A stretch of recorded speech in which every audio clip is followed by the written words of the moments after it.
You might not like it, but streamers and video game content creators are the future of video game advertising. And any game company that wants to make money or have their game remain relevant realizes this. Ladies and gentlemen, welcome. That's true. I'm Josh Strife Hayes. Over the last few years, I've been making gaming content on YouTube and Twitch streaming for almost as long. And recently, my channel has grown substantially. How about because that? of this, I've been contacted on an almost daily basis by companies wanting me to try and Play their sell you games. everything Yeah. from mobile games to ergonomic chairs exciting. to hair care products. And the Great. reason companies are so eager to work with content creators and live streamers, I don't know why nobody ever asked me to fucking to show any hair care products. What's that?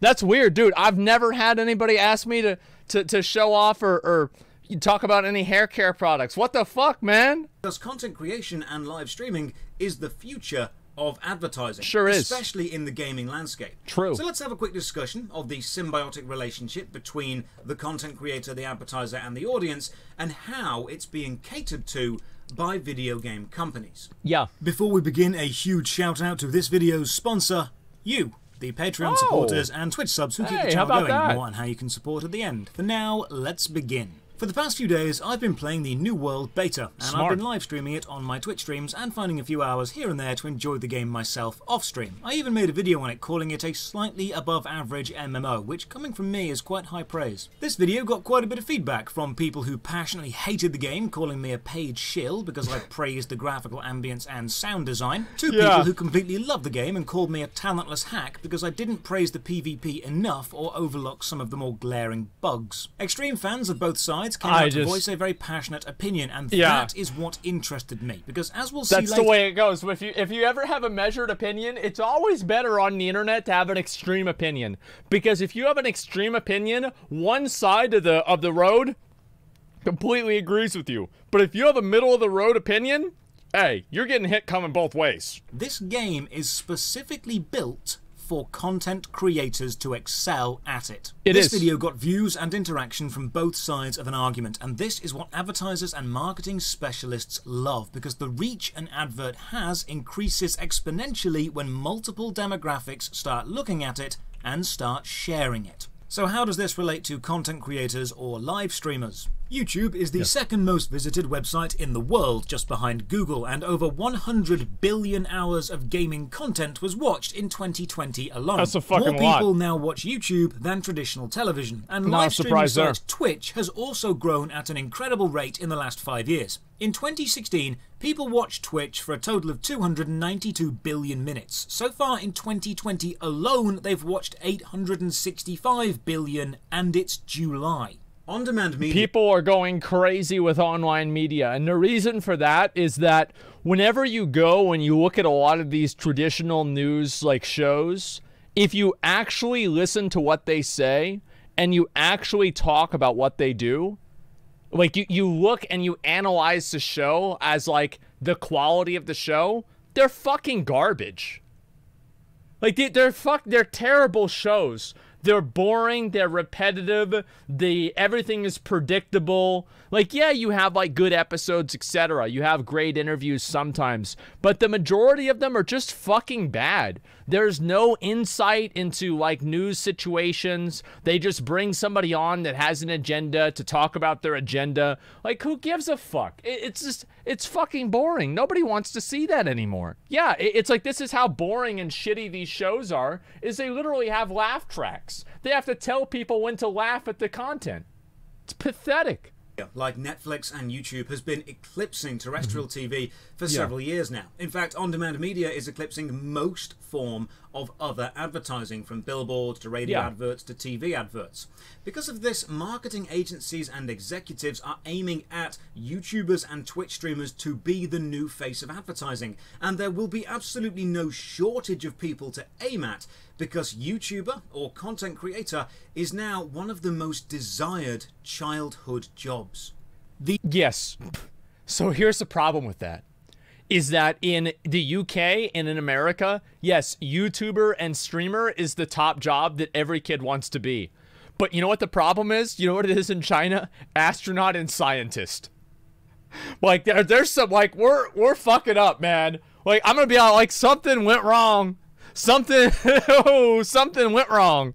The dream job has changed throughout the years. In the 80s, it was Rockstar. The 90s had astronauts, the early 2000s had movie stars, and the 2010s were all about being a reality TV star. Yeah. And now, in the 2020s, the most popular career ambition for a child is YouTuber. And it shouldn't really be that surprising, with YouTube being as popular as it is and children watching so many hours. It's understandable they'd want to emulate their favourite content creators. Yeah. It's the age-old cult of personality combining with fame and fortune, and the numbers reflect this. In 2016... I think the reason that YouTuber is so popular is because, like, if you're a rock star, you have to be good at playing music, or you have to be good at singing, or you have to be good at, you know, like... And, like, you think about, like, so you compare, like, these skills, right? And, like, every single 10 years, the barrier to entry of, like, skill that you have goes down.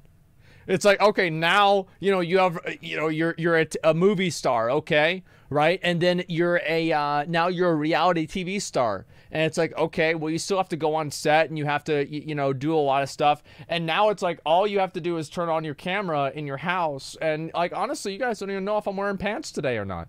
You have no idea.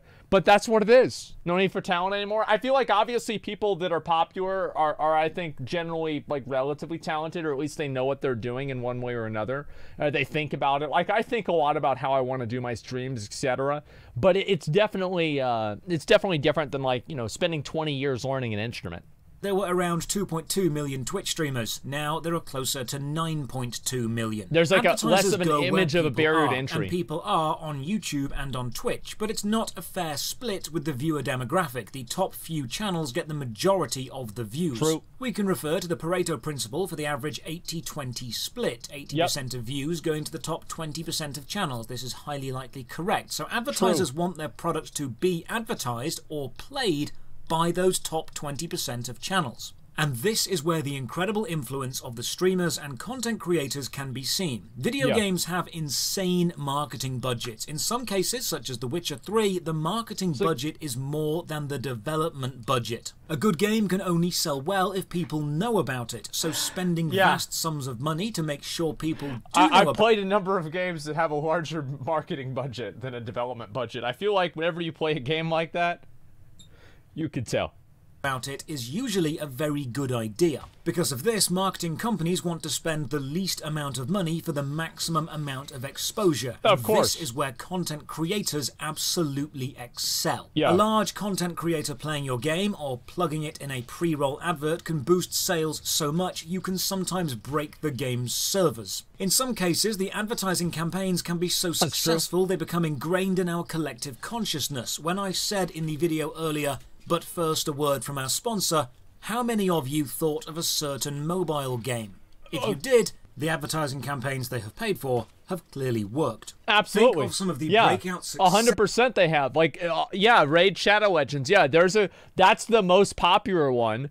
And the reason why it's so popular is because they pay people a lot of fucking money. That's the reason. It's not like some big secret, right? I mean, Raid Shadow Legends and these other companies pay people a lot of fucking money. And it is what it is. People are going to do it because they need to make a living. It's the same as, you know, if you're on television, you have commercials. You know, radio DJs run commercials. It's just the reality of making content. In gaming recently.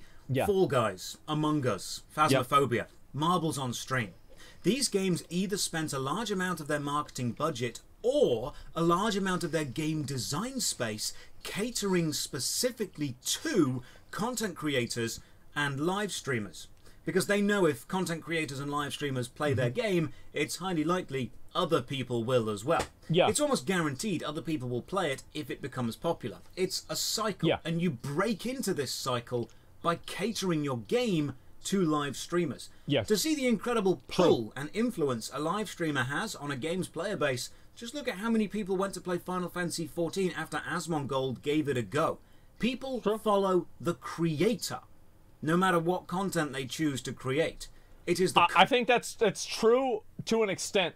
people also follow the content. Like, so for example, if I went to play Raid Shadow Legends, or I went to play like Genshin Impact or something like that, yeah, you'd have people try out the game because I tried it out and I'm playing it. But this is like a sponsored stream. I think that usually a lot of people have a they know, like most people know that whenever somebody's playing a sponsored stream, they're usually doing it because they're getting money and not because they care about the game. You see what I'm saying? So this is just the reality. Like, there are a few exceptions. Like, we've gotten sponsorships for games that we wanted to play already, and so I'm like, all right, fuck it, yeah, this is great. But whenever it comes to like actually reviewing and putting in you know, like real content about a game and talking about it and like actually doing a legitimate review and playing a game to see how good it is, I don't want to take a sponsorship, because I'm sure I could have gotten sponsorships for games and played them and tried them out for myself. But the reason why I don't do it is that if you give a review for a game that you got sponsored to play, it doesn't mean anything. Like, it's just like nobody like, who cares? It's disingenuous. It's not that it's disingenuous. It's that people know. They just know. It's like, okay, well, this person's being paid to say this stuff, and so it is what it is. Isn't that what critics do? Sometimes, yeah. I mean, you do have times where like critics are being, you know, they get like little advantages through, you know, you obviously have like people getting paid. Then you have people receiving items, like Toll the Biscuit talked about this like 10 years ago. And then you also have people that just get paid through access as well. Cult of personality, and it's here to stay. Some people don't watch content creators for the game they play, they watch for the person themselves. So when that person tries a new game, they will also try it because they trust the person. The influence content creators can have is massive. They are living, breathing billboards, except instead of only being seen by people in the local area like a physical billboard, they are global. Instead of being repetitive, like seeing a TV advert for the 100th time, they are live and reactive. Yeah, if an advertiser puts an advert on a YouTube video, or a YouTuber makes a sponsored video, it is there forever. It is the best long-term money an ad agency can possibly spend. So, with more people watching YouTube and Twitch, content creators becoming more effective advertising tools than traditional advertising mediums, and marketing agencies becoming aware of the incredible influence and power that content creators have to take almost any game and cause its popularity to explode overnight, what are game companies doing to capture this without paying for it? Well, New World... Well, one way they can do it is that he's going to talk about drops. Drops, this is so important. I'm actually... This is... like, Josh Strife Hayes is smart, so I'm really glad he's making this video, because this is interesting to... Like, for me, obviously, like, this is probably... This is interesting, I'm sure, to you guys, sure, but, like, this is very interesting to me because, obviously, you know, I fucking do the thing. And so, I love seeing these videos. It's drops, yeah. Me smile, because they seem to understand how important streamers are going to be to this game's popularity. New World is an MMORPG made by Amazon, and Amazon own Twitch. Because of this, New World has Twitch integration. You can link up your Twitch channel to your game. Now, this by itself is nothing special. Other games have Twitch integration, like Dead Cells or Vermintide 2, but New World actively encourages you to both stream and to watch streams. In the game, there's a setting to link your Twitch channel to your New World account, and then there is the option to have your live broadcasting status and your viewer count shown above your in-game nameplate, so others can see it and you can show it off. You can also invite... I think this is fine, I like this, but I think you should be able to turn it off. Like, in my opinion, I think you should be able to turn it off, and the reason for that is, like, there's a certain amount of, I guess you could say, like, immersion that you have in a game, and whenever you know you see somebody you can, oh, well, then it's fine. People directly from your Twitch chat into your in-game party, and you can send players in-game resources by just knowing their name. And if you watch an official streamer of the game, you could receive in-game early access beta keys. It is highly likely in-game drops will continue when the game goes into full release. They will. So New World isn't just an MMO. It's an MMO that actively encourages you to broadcast it and to watch it being broadcasted. They know a strong content creation scene is vital to an MMO game's long-term survival, and they are actively encouraging that without specifically paying for it.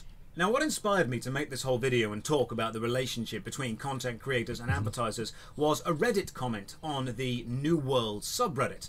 where someone says that they hope the game doesn't change to appease the streamers and the content creators. They hope Amazon does not give in to the demands of the content creators.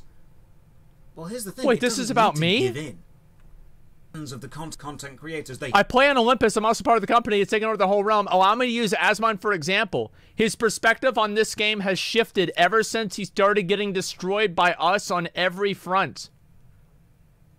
What? I don't even know who us is. Is it the purple people that have controlled most of the bases?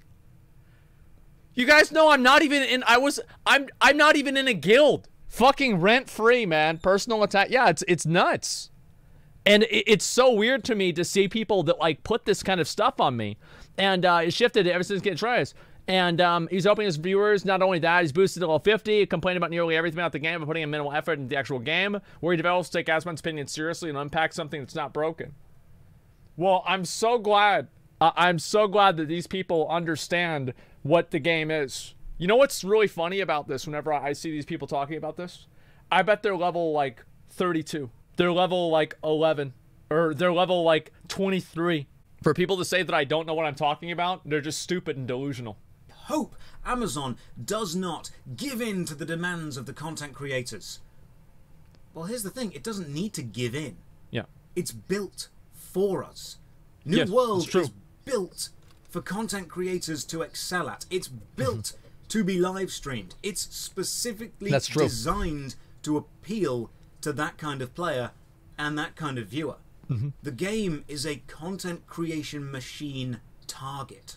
Yes, New World that's is very a faction-based, territory control, PvP-focused game with that's why it has like wars and everything status, like that. Twitch People can integration watch. and rewards for both streaming and watching streams, such as the prestige of a nameplate symbol, showing that you're The live. problem with New World and the reason why it's boring to watch is that there are no items and no points of high suspense and high value and you know, basically make it or break it moments. Almost all of the dungeons are very easy to do, and there's never any challenging content that people can attach themselves to and watch. The PvP is laggy at best and unbalanced at worst, and obviously it needs to be improved, and it will be improved, but that's not why people get bored of the content. People get bored because of the travel time in New World. People spend too much time going from point A to point B in order to hold the attention of an average viewer. If they want to talk to me, if Amazon wants to talk to me about making the game better for streamers, they should, because I know what I'm talking about.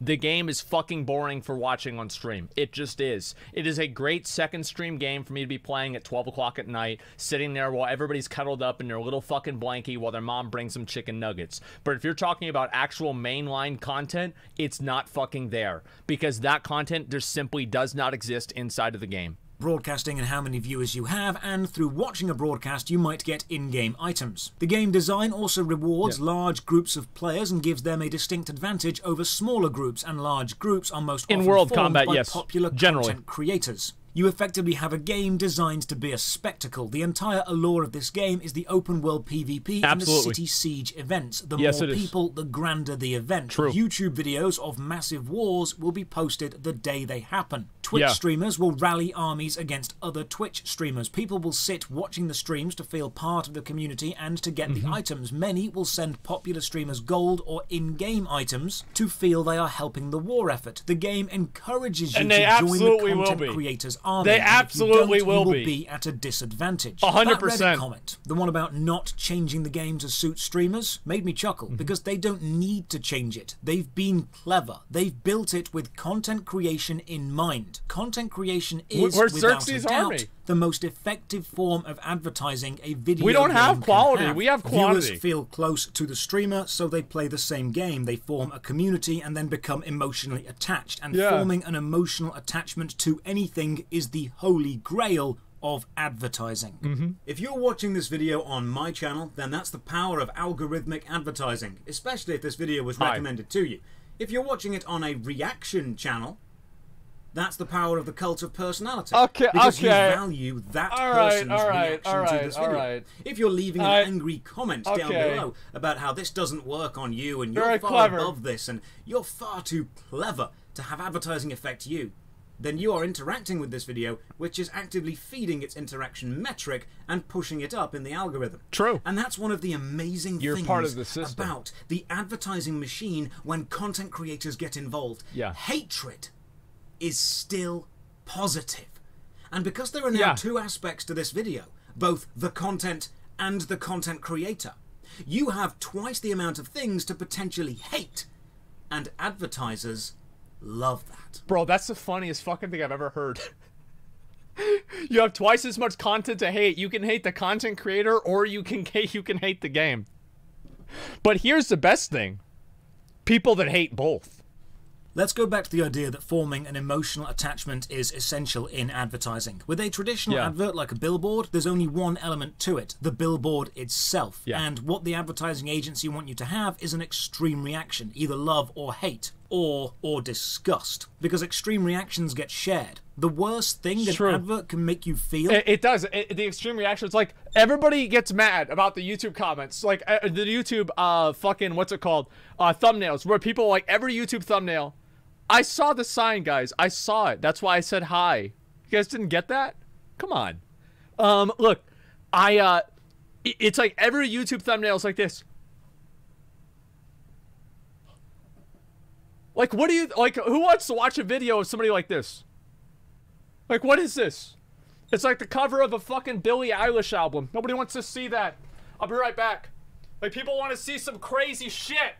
Is indifferent. Because that is not a memorable or shareable emotion. With a content creator-based advertising campaign, such as a sponsored video or mid-video ads or live streamers, there are two things to react to. The content, the game or product, and the content creator. And if either one of them makes you react enough to interact, such as commenting or sharing, that is a win for the product, even if the interaction is negative, because they only care that you are looking. If you hate a content creator enough to still care what they do or to still be aware of them, you are still being advertised at. When someone comments, "I hate your videos," they are an interaction metric and actually boosting the video's reach. Yes, they're helping you. Even more people will see the product. From a purely numbers-based advertising metric, hatred is just as effective as love. Sometimes even more so. CGP Grey has a fantastic video called "This Video Will Make You Angry," where he explains how humans share what they hate more than what they love. Well, it's simple. It's the Howard Stern effect. People that watch Howard Stern and like him, watch him for an hour to hear what he has to say next.